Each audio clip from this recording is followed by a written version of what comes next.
Welcome, ladies and gentlemen. Thank you so much for your great support always.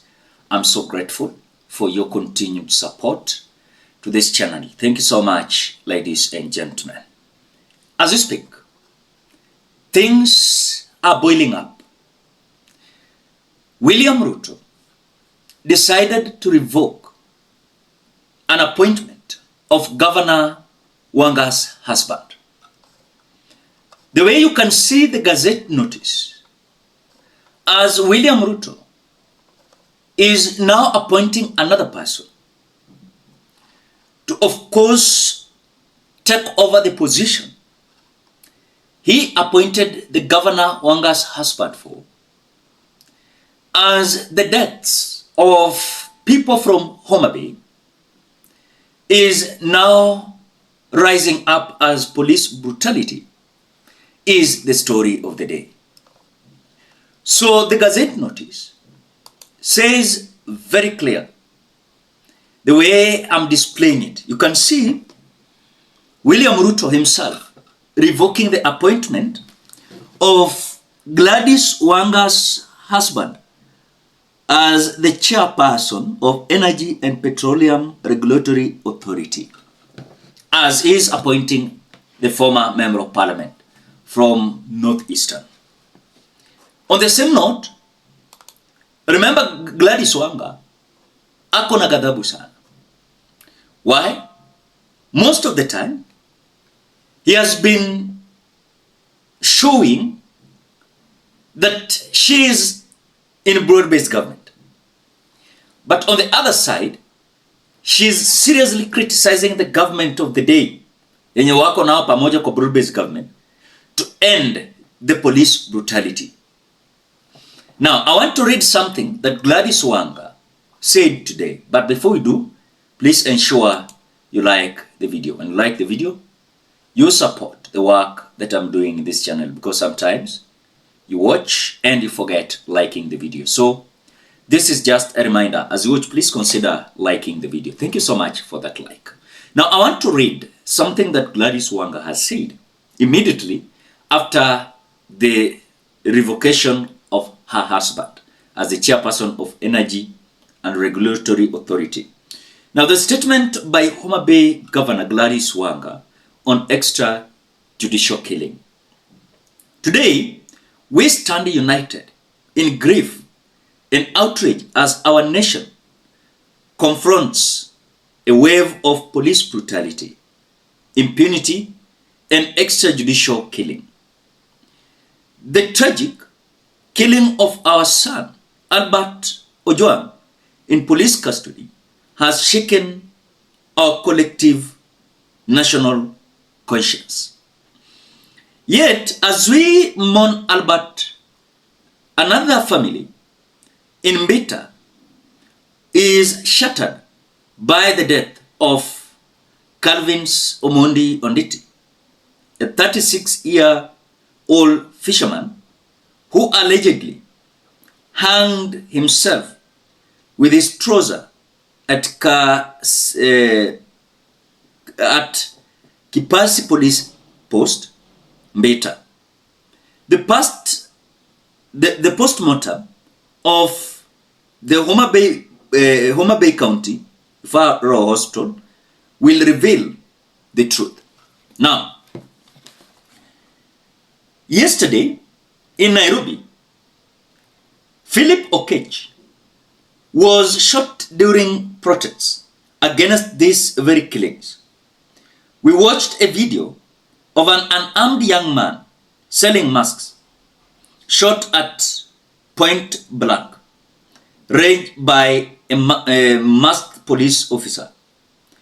This chilling act, captured and video, underscores, of course, the Brazilian police brutality.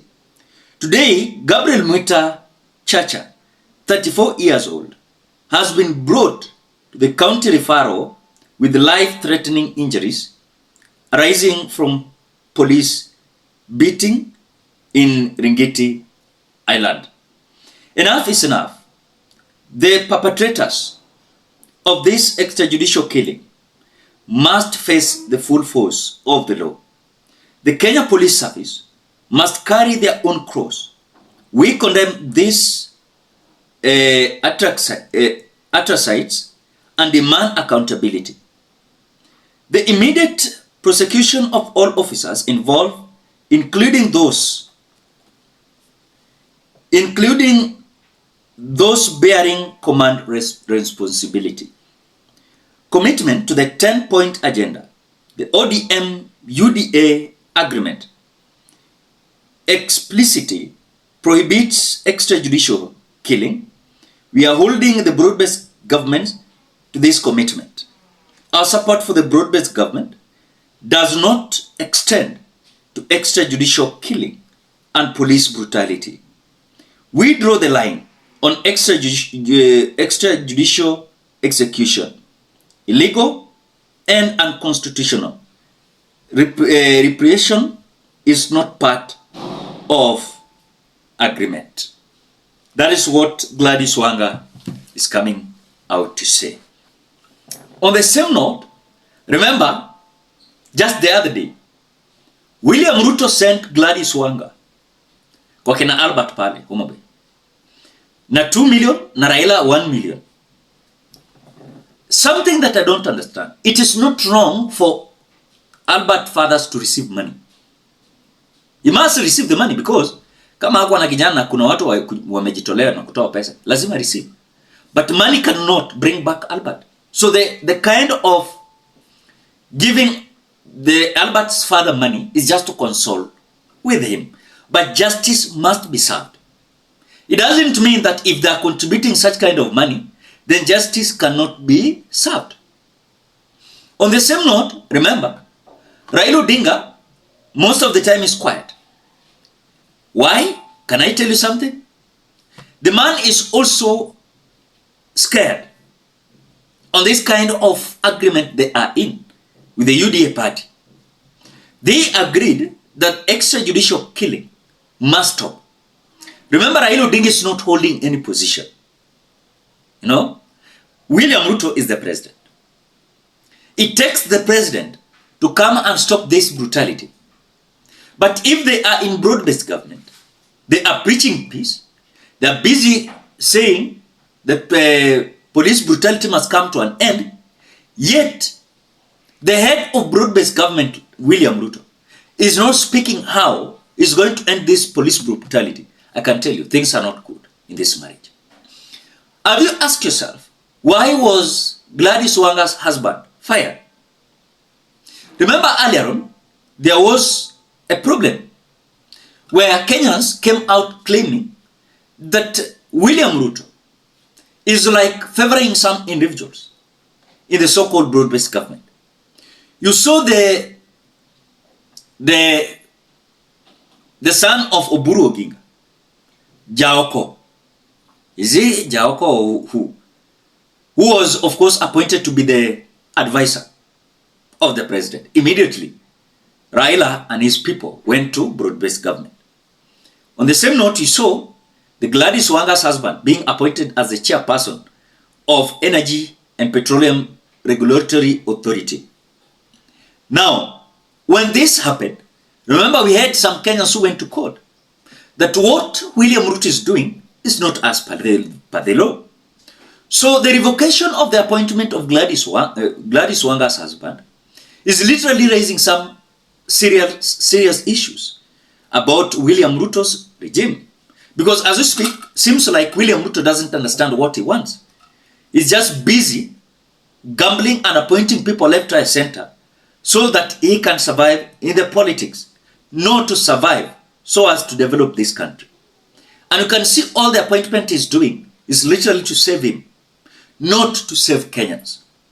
You know. So when I look at that revocation and I looked at how Gladys Wanga is literally marshalling the government of the day as per the judicial killings, there's something wrong. Remember, these individuals usually sit at Statehouse. Na wao wanaamua, hapana, huyu jamaa ameanza kutukanyaga, wacha tutoe mtu yake, to raise alarm. And that is whatever the William Ruto's government usually does. And that is exactly what they do, you know. So when I heard that and I connect with how Gladys Wanga, on this side, she's busy protecting the broad-based government, but on this side, they are being mishandled in this same broad-based government. Kenyans, what do you think? Drop your opinion at the comment section below. Otherwise, thank you so much because of your great support. Please consider subscribing, liking, commenting, and sharing this video. Bye-bye till you meet in another video.